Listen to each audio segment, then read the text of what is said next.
Hey everyone, here's the review for chapter 21 through 23, the start of electricity. We started off with charge, electric forces, and electric fields. We talked many charging methods, from charging through friction by rubbing your feet on the floor, to charging through contact when you touch things, to charging through induction when you separate charges without physically touching. So we talked about thunderstorms when they induce charges in the ground.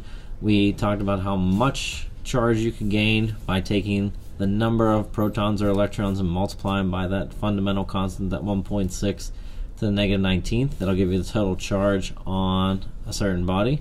We looked at the forces involved with Coulomb's law. Coulomb's law was, remember, Q over R squared. You can see that in the formula to your right.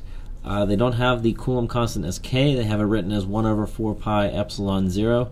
Epsilon 0, remember, is the permittivity of free space, the ability for an electric field to set up in free space. So we use the absolute value of QQ over R squared to find the force, and then look at your charges. Look if it's positive or negative. See if they attract or if they repel, and that will tell you the direction of the force. Force is a vector, so you have to worry about all directions and angles. But what actually does the pushing? What we said does the pushing is electric fields, and we drew electric field lines around various charged objects. The definition of electric field strength is force per unit charge. A test charge that we put in the field, that'll feel that force. So we found the forces on charges due to the electric fields. We looked at electric field strength through multiple charges. Since electric fields are vectors just like forces, we have to sum up all the electric fields we see in all directions. These forces charges feel, they make them accelerate, they make them decelerate. They could follow projectile paths, just like we've seen before in projectile motion, but now the accelerations are very, very large because the masses of these charges, protons or electrons, are very small. The last thing we talked about in chapter 21 was this dipole moment idea, that if charges are separated, like in a polar molecule like water, and those polar molecules are subjected to electric fields, they can feel torques, and torques will cause the dipole moments to spin and allow those atoms to try and decrease energy through rotation. In chapter 22, we introduced Gauss's law, and Gauss was a way to calculate electric fields a little bit easier. We first calculated electric fields with Coulomb's law, and we used KQ over R squared for finding electric fields for every piece of charge along different distributions, and that proved to be very difficult. So then we developed this idea of electric flux, and for electric flux we said it could be due to electric fields passing through areas. That's a dot product, so we had to have the field and the area in the same direction. Or flux was also dependent on the amount of charge enclosed, so we made all those different shapes like spheres and cylinders and planes, and we looked at putting Gaussian symmetry to work for us to find electric fields for infinite lines of charge, for shells of charge, for spheres of charge, and whether that charge was on conductors or insulators.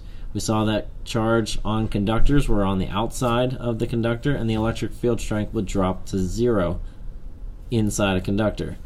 Insulators, on the other hand, could be charged throughout, and so we'd have to integrate or look at the amount of charge we've actually closed up, not the total charge of the shell, but maybe the charge we have closed up for an insulator.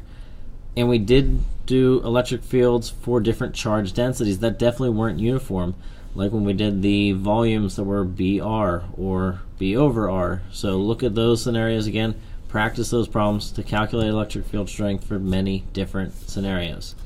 Which brought us to electric potential. In chapter 23, we looked at the work done by electric fields and how their potential energy changed.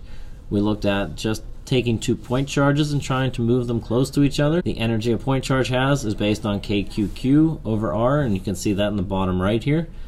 It is a scalar quantity, so it could be positive or negative potential energy depending on your signs. For steady fields, the work done was force times displacement, and the force now, remember, is the electric field strength times charge. We can calculate change in potential energy as EQ times displacement, but then we talked about this idea of electric potential or voltage.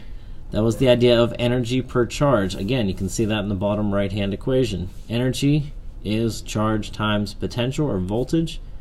And if you know an electric potential, an area in space where you could give a certain amount of charge, a certain amount of energy, we could base that off of point charges and give us a potential of kq over r.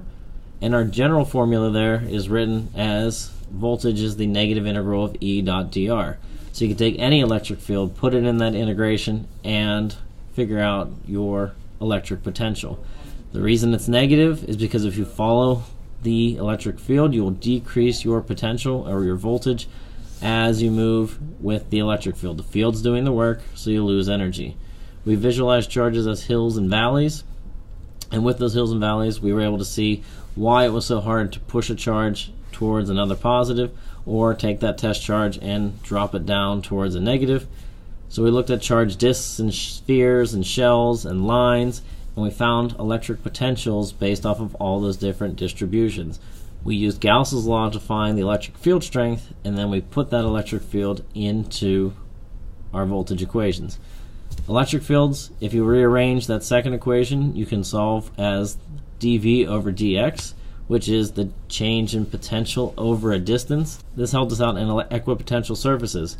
Electric fields point perpendicular, and they also point in the direction of decreasing potential. So we looked at topographic maps or those rings around point charges to show that the field always points away from high voltage towards low voltage. And if you take dV over dx, the change in volts over a change in distance, that'll actually measure out your electric field strength. So volts per meter or newtons per coulomb are another unit for electric field strength, and those are the topics we've covered so far in this unit of electricity, from acquiring charge to the forces on charge to the fields that actually do the pushing, to fields on symmetric and not symmetric situations, and finding energies associated with charges based on their locations in space. Good luck studying.